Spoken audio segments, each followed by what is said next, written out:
Greetings! This video assignment is for Mr. Eads' History 1 class for North Central Texas College. Here we are today in the wonderful spacious confines of the campus in Corinth, Texas. Today's video assignment topic is the Mexican Cession, in particular Utah and California. We'll begin with Utah. In the 1820s, the story of Utah begins with the Mormon Church, the Church of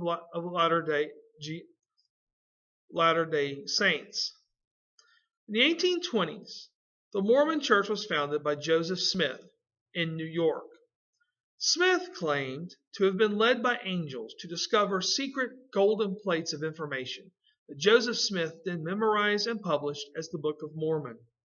Smith then later claimed that his church was descended from the 10 lost tribes of Israel, who disappeared from world history after being captured by Nebuchadnezzar of Babylon in the BC times, the BC era. Joseph Smith's neighbors thought that Smith was crazy and that the Mormon Church was nothing more than a cult. Smith's followers practiced polygamy. They married more than one wife and refused to separate church and state. Thus, Smith and his followers were driven out of New York State. Then they were driven out of Ohio, and then they were driven out of Missouri. In 1839, the church settled in the town of Nauvoo, Illinois.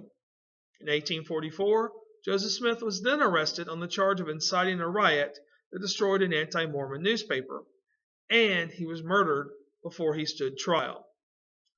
Thus, Smith's successor, Brigham Young, decided to move the Mormons and the church out of the United States. In 1847, he moved the Church of Jesus Christ of Latter-day Saints to the Great Salt Lake to avoid religious persecution. In Young's mind, he is truly moving his church to the Great American Desert. And Utah became a refuge where the Mormons could practice their faith undisturbed. This is yet another example of manifest destiny, the idea that is God's will for the Americans to settle from sea to shining sea. Although Young would have preferred to remain outside the United States, in 1849 he becomes a part of the United States again with the Mexican Cession at the end of the Mexican-American War. In 1850, Utah is made a territory. What Utah revealed and will become a state in 1896. What Utah reveals is the limits of religious toleration in 19th century America. One last note on the Mormons and the Church of Jesus Christ of Latter-day Saints. Two famous Mormons, to give you examples. Former San Francisco 49er quarterback Steve Young and Republican presidential nominee from 2012, Mitt Romney. Another part of the Mexican Cession is California. In 1848, California had less than 15,000 whites, as most Americans took the Oregon Trail to Oregon and to Washington and did not go to California. In fact, in the winter of 1846 and 47, the Donner Party lost their way, and instead of reaching Oregon, the survivors arrived in San Francisco in disgrace, as rumors that they had practiced cannibalism in order to survive surfaced before they did.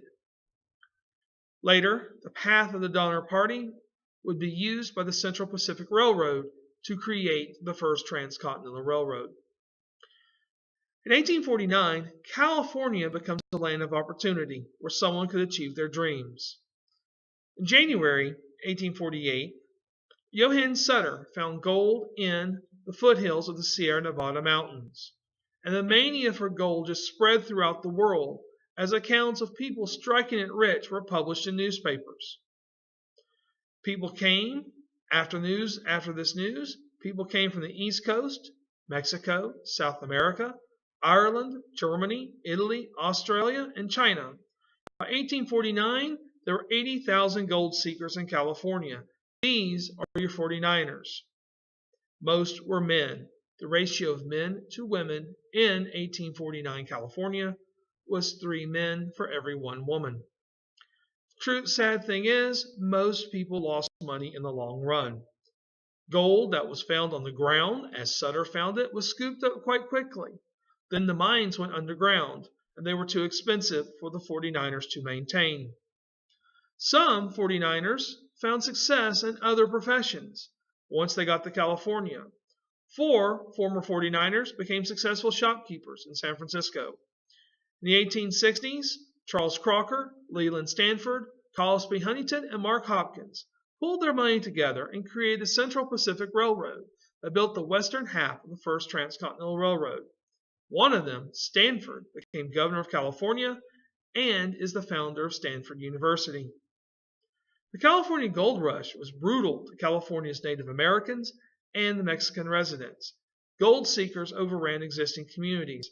Gold seekers did not respect land claims that originated under the Mexican government, as we've seen many times in this course. Land rights mean nothing to those who want it. Thank you for watching this video on the Mexican Cession, Mormon Utah, and the California Gold Rush.